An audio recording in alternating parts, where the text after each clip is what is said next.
வணக்கம் நேயர்களே. நேயர்கள் அனைவரும் நீடோழி வாழ்க்கை நிம்மதியுடன். இப்போ ஒரு விஷயத்தை பற்றி பார்க்கலாம். அதாவது ஹியூமன் மெடிசின். அது என்ன ஹியூமன் மெடிசின்? அதாவது அந்த காலத்தில் இது ஆட்டோமேட்டிக்காக நடந்தது. அதாவது ஒரு பிரச்சனைனா அவங்க உறவினர் நண்பர்கள் எல்லாம் என்னன்னு கேட்டு அவங்கள்ட்ட அன்பாக ஆறுதலாக பேசுவாங்க. இப்போ அது போக போக குறைஞ்சிக்கிட்டு வருது. ஆனால் உங்களுக்கு மருந்து மாத்திரையால் குணப்படுத்த முடியாத எத்தனையோ விஷயங்களை இந்த ஹியூமன் மெடிசின் குணப்படுத்துது.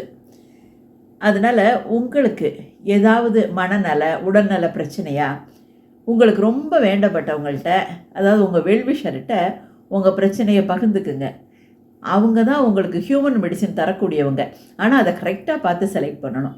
அந்த மாதிரி உங்களுக்கு ஒரு 3-4 ஹியூமன் மெடிசின் கொடுக்குறவங்க இருந்தாங்கன்னா நீங்கள் உண்மையிலேயே ரொம்ப அதிர்ஷ்டசாலின்னு சொல்லிக்கலாம். சரி, இப்போ நீ உங்களுக்கு தேவைப்படுற மாதிரி தான் மிச்சவங்களுக்கும் ஹியூமன் மெடிசின் தேவைப்படுது. நல்லா யோசிச்சு பாருங்கள், நீங்கள் எத்தனை பேருக்கு ஹியூமன் மெடிசனாக இருக்கீங்க?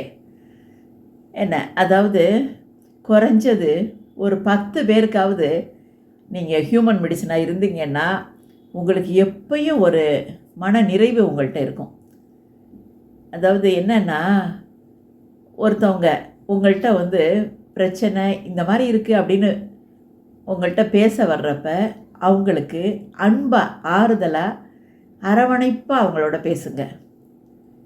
என்ன, இதாவது என்னென்னா, கவலைப்படாதீங்க, என்ன எல்லா இடத்துலையும் இப்படி தான் இருக்குது, ஆனால் சரியாக போயிடும், உங்கள் மனசுக்கு எந்த குறைச்சலும் வராது, கடவுள் உங்கள் கூடயே இருக்கார், எதுக்கு இவ்வளோ கவலைப்படுறீங்க, நாங்கள்லாம் இல்லையா, நாங்கள் பார்த்துக்க மாட்டோமா, என்ன கவலைப்படாதீங்க அப்படின்னு அன்பாக ஆறுதலாக பேசுங்க. அவர் தன்னோட பிரச்சனை பாதி குறைஞ்ச மாதிரி நினச்சி கொஞ்சம் சந்தோஷமாக போவார்.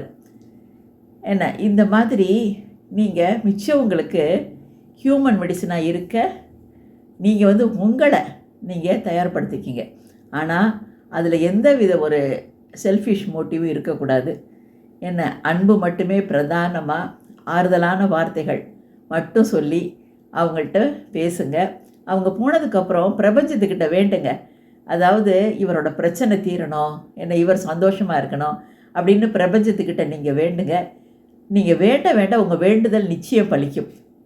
என்ன, நீங்கள் பிரபஞ்சத்துக்கிட்ட வழிபட பிரபஞ்சம் உங்களோட தேவைகளை என்ன அதுவே உங்களுக்கு ஹியூமன் மெடிசனாக இருந்து அதுவே உங்களோட பிரச்சனைகள் தீர்த்து வைக்கும். சரியா? All the best. வாழ்த்துக்கள்.